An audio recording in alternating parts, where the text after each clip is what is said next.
예, 안녕하십니까. 여러분들의 백만장자입니다. 사랑합니다, 여러분. 예, 자, 이제 새로운 한 주가 시작되었고, 자, 중요한 것은, 자, 이제 이번 달도 사실상 이번 주면은 끝나고, 자, 그러면은 상반기도 6월밖에 한 달밖에 안 남았습니다, 여러분. 사실상. 그러면 이제 우리는 이제 하반기를 기대를 하고 가야 되는데, 이번 하반기, 예, 코스피가 어떻게 될 건지, 하반기에는 얼마까지 회복될 건지 예상한 내용이 있어서 여러분들에게 전달을 좀 해드리고요. 이게 그냥 뜬구름 잡듯이 그냥 아유 뭐 좋을 거예요, 이런 게 아니라 나름 논리가 타당하다는 거 여러분께 좀 말씀을 드립니다. 제 영상 한번 들어보시고 판단은 여러분들께서 한번 해보시기 바랍니다. 지지부진한 코스피 지수, 전문가들은 왜 하반기 3천 회복을 예상할까?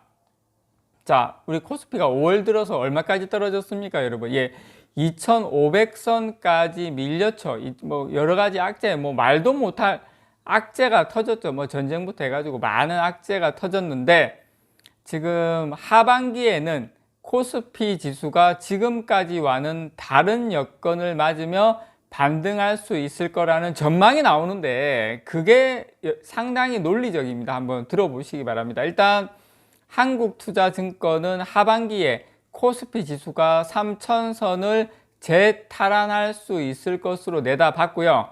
예, 하반기 코스피 지수가 한 3,000포인트 내외에서는 움직일 거다. 삼성증권도 예, 코스피 지수가 하반기에는 3,000포인트 선까지는 간다 라고 이야기를 하고 있습니다. 지금 올해 들어서 코스피 지수가 한 11.36% 정도 빠졌는데, 올 초에 2,977로 장을 시작을 했어요. 장을 시작을 했는데 금요일 날이죠. 20일 날 2,639포인트로 마감을 했습니다. 자, 여기서 작년 28일이죠. 12월 28일 장중에 3,020포인트까지 갔어요. 근데 이제 장 마감 종가 기준으로는 3,000선을 넘지 못했는데, 어쨌든 작년 연말 기준으로는 장중에라도 3,000포인트를 찍었다. 자, 근데 여러분 여기서 중요한 거, 지금 5월 들어서는 거의 2,500선까지, 무슨 말이냐면 작년 말에서 지금 5월달 5개월 동안 코스피 지수가 2,500까지 500포인트가 밀렸는데, 하지만 여러분 2000년 이후 예, 코스피 지수의 반기 수익률이 3회 이상 마이너스를 기록한 적이 없었다.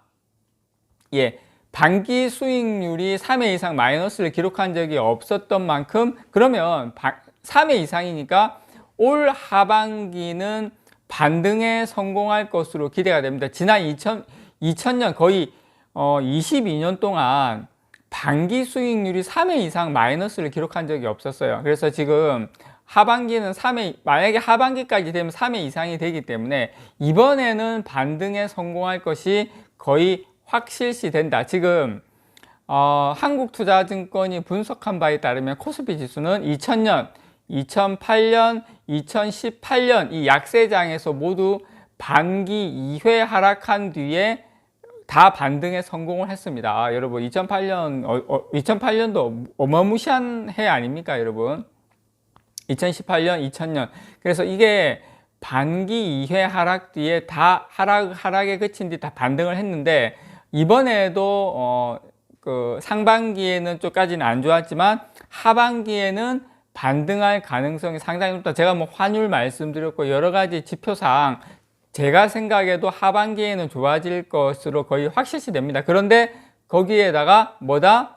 예, 지금 여러분들 아시는 것처럼 지금 LG 에너지 솔루션, 그 다음에 뭐 자회사 문제로 지금 많이 지금 문제가 됐었고, 그 다음에 뭐 전쟁 문제, 그 다음에 뭐 지금 금리 문제, 이런 것들이 하나하나, 중국 문제, 이런 것들이 하나하나 이제 해결이 되는 수순으로 간다. 그리고 지금 LG 에너지 솔루션 이런 그 대형 기업 공개 IP로 발생한 이 공급 물량 부담도 상당히 이제 하반기로 갈수록 이제 완화가 될 것으로 보입니다, 여러분. 이 부분도 이제 해결되고 일단 그리고 기본적으로 바뀐 게 뭐냐면 대주주가 부당하게 이득을 취득하기 지금 상당히 어려워졌고 2021년 순이익이 많이 급증을 했기 때문에 올해도 작년보다 이익이 더 늘어나기 때문에 기본적으로 배당이 많이 늘어난다. 배당이 많이 늘어나고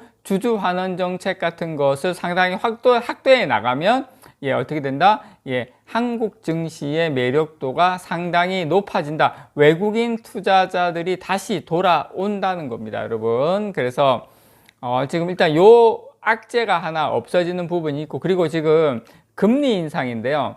미국의 금리 인상인데 지금 0.5%포인트 인상하면서 공격적으로 갔죠. 5월달에 6월달하고 7월달도 0.5%포인트의 인상이 지금 불가피할 것으로 보이지만 9월 FOMC 이후부터는 여러 가지 지금 돌아가는 분위기상 좀 보폭을 조금 달리 하면서 금리 인상을 조금 이제 그전보다는 좀 부드럽게 갈 것 같다. 이 부분 되면 또 하반기 되면 또 좋아질 수밖에 없죠. 자, 그리고 중국 지금 상하이 몽세 같은 경우도 22일 날부터는 대중교통 노선도 재개했고 지금 6월 1일부터는 쇼핑몰, 백화점도 오프라인 영업도 재개하고, 그래서 중국 같은 경우도 지금 이게 경제 지금 하방 압력이 상당히 심하기 때문에 이 대응하기 위해서 과감한 정책을 계속 지속적으로 내놓는다.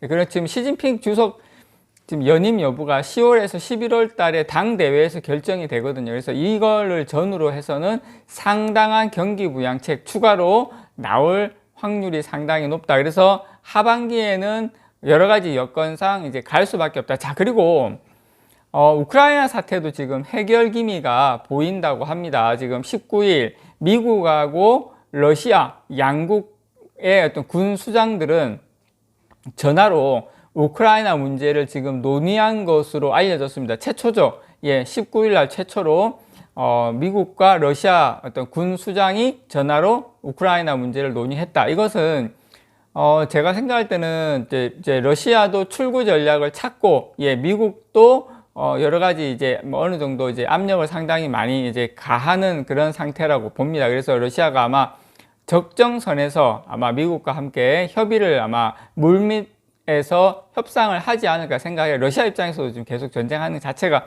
부담이니까 대신에 멈추는 대신에 어떤 반대급부가 있고 서로 이렇게 내부적으로 협상을 좀 하겠죠. 그래서 물론 이게 러시아하고 우크라이나 문제가 단기간에 해결되지는 않겠지만 적어도 하반기로 갈수록 미국을 비롯해서 러시아가 이 우크라이나 사태를 해결하려고 하는 그런 긍정적인 신호를 줄 가능성이 상당히 높다. 하반기로 갈수록. 그래서 이런 여러 가지 국내 돌아가는 어떤 여건들 상황이 하반기로 갈수록 금리라든지 중국 봉쇄라든지 우크라이나 전쟁이라든지 아니면 지금 우리나라의 주식 그런 환경, 대주주에 대한 그런 대주주가 부당하게 순이익을 이렇게 좀 지분율 장난치고 이런 것들도 지금 상당히 아마 해소되는 기업들의 배당이나 주주환원 정책 확대 이런 것들이 국내 증시의 매력도를 높이는 그런 정책적인 방향으로 가면서 외국인 자금이 들어오면 당연히